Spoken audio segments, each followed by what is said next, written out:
If you have ever felt powerless on your own property, stay with me, because this story turns frustration into justice in a way you will not expect. Every morning at 6:30, my garage became a hostage, my schedule wrecked, and my patience tested by one person who believed rules only applied to others. She was our HOA Karen, and this is the day her daily blockade finally met steel. I bought my townhouse for one simple reason: the private garage. I work early shifts, and that roll-up door was my lifeline. For the first month, everything was quiet. Then Karen moved in across the drive, driving a spotless white BMW and carrying herself like she ran the street. She began parking directly in front of my garage, claiming it was temporary and that the HOA would back her. At first, I knocked politely.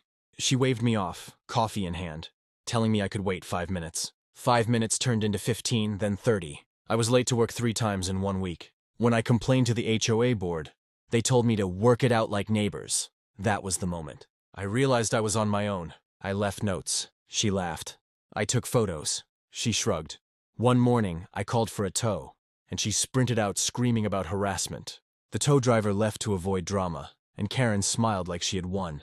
Every night after that, her BMW sat there like a challenge. What she did not know was that I had started documenting everything: dates, times, HOA emails, and city codes about blocking private access. I was not angry anymore. I was focused. When the HOA sent me a warning for creating conflict, something clicked. If they would not protect my access, I would.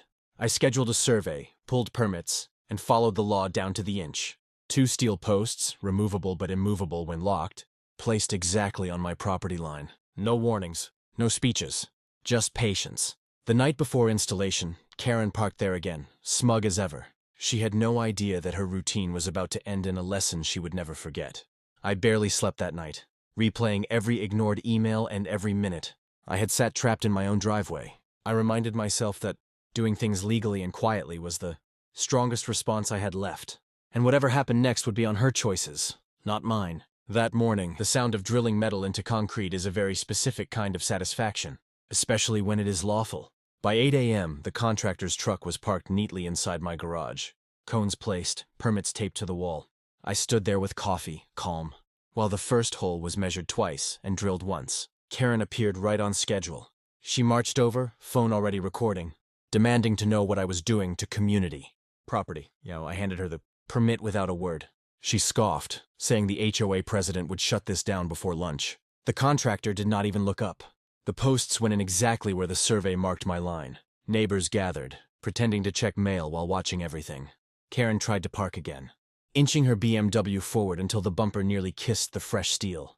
The contractor calmly asked her to move. She refused, saying she had always parked there. That was when he explained slowly that blocking a permitted construction zone could result in a fine. She backed off furious. By noon, 2 thick steel posts stood guard, locked in place, leaving just enough clearance for my car and nothing else. They were not ugly or aggressive, just firm and undeniable. My garage, finally unobstructed. The HOA president arrived, red-faced and flustered, flipping through papers. He tried to argue intent and harmony, but the city code was clear. Blocking a private garage was illegal. My installation was compliant. There was nothing he could do.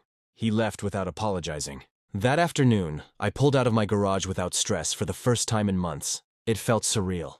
I knew, however, that Karen would not accept this quietly. Her pride had been dented, and people like her always try one more time. I spent the evening organizing my file, adding photos of the completed work and copies of every approval. I knew escalation was likely, but I also knew preparation mattered. Steel does not move, and neither do facts when they are written clearly. If Karen tested those posts, she would be testing more than metal. She would be testing accountability, something she had avoided for years without consequence. I locked my garage, set my alarm, and went to bed knowing the situation had finally shifted, and that tomorrow would reveal exactly how far she was willing to push against reality. The silence felt temporary, tense, and unmistakably loaded with consequences. Ahead, the crash did not sound like an accident. It sounded like entitlement meeting physics. At 7 the next morning, a sharp bang echoed through the drive, followed by a crunch that made neighbors rush outside. Karen's BMW sat skewed, its front end wrapped around one of the steel posts. Airbags deployed, engine steaming. She stood there screaming that the posts were illegal, that I had sabotaged her, that this was an attack. I stayed inside and called the police. When they arrived, they measured distances, checked permits, and listened quietly. Karen's story unraveled fast. The officer explained that attempting to park in a restricted private access area was her violation, not mine. The post had not moved. The BMW was totaled. Her insurance agent arrived, then left after hearing the same explanation.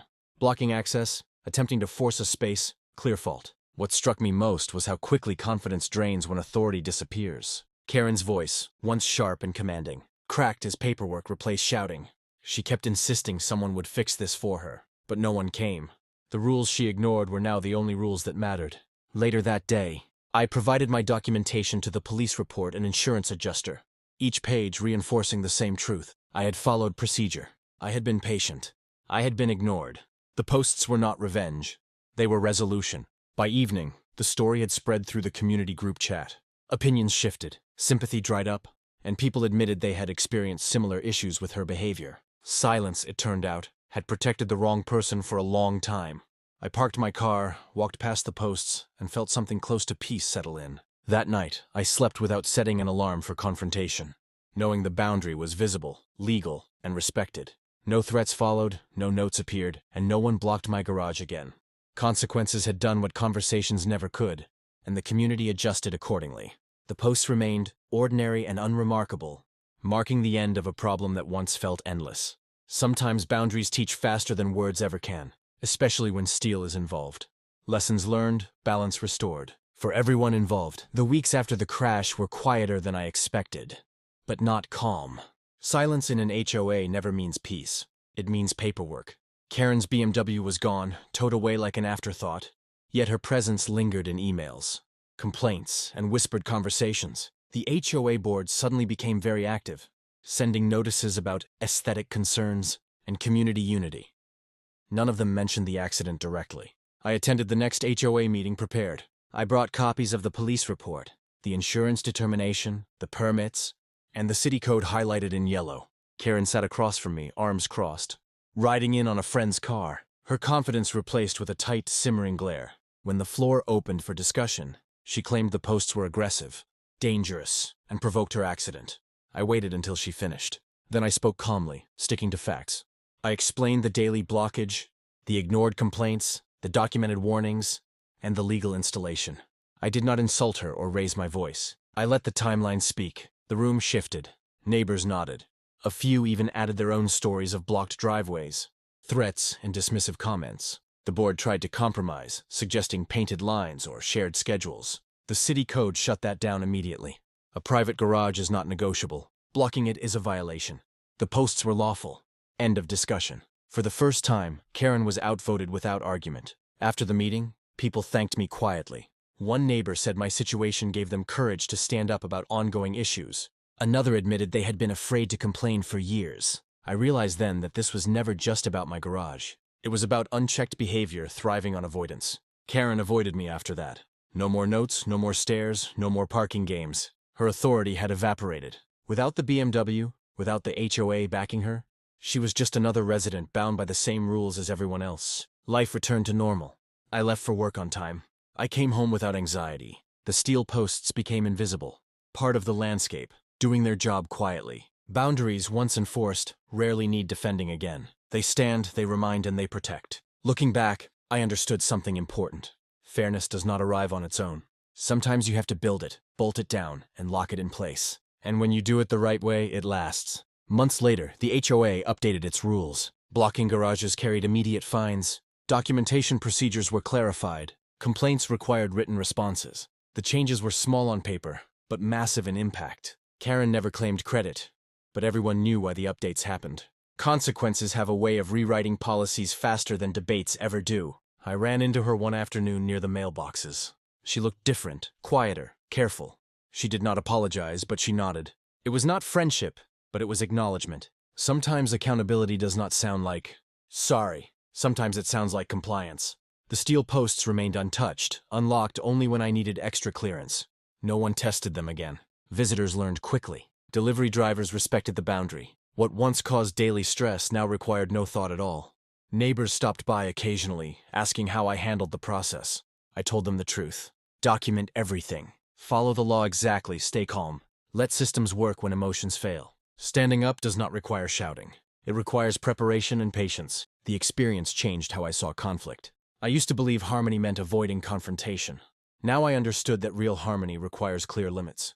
Without them, the loudest person controls the space. With them, everyone knows where they stand. Karen eventually moved out. There was no announcement, no drama. Her unit went up for sale quietly. The new owner introduced herself, asked about parking, and thanked me for explaining the layout. The post stayed, but the tension left. On a warm evening, I sat in my garage with the door open, watching the sun drop behind the rooftops. The space felt earned, not because I fought, but because I refused to be pushed. The lesson stayed with me. Rights mean little unless you are willing to defend them properly. This story is not about revenge or winning. It is about reclaiming what was already yours and doing it the right way. Steel did not create the problem, and it did not create the solution. It simply marked the point where patience met resolve. If you have ever felt trapped by someone else's entitlement, remember this: you are allowed to protect your space. You are allowed to say no. And when you do it by the book eventually backs you. That is how this ended. Not with shouting, but with silence and respect.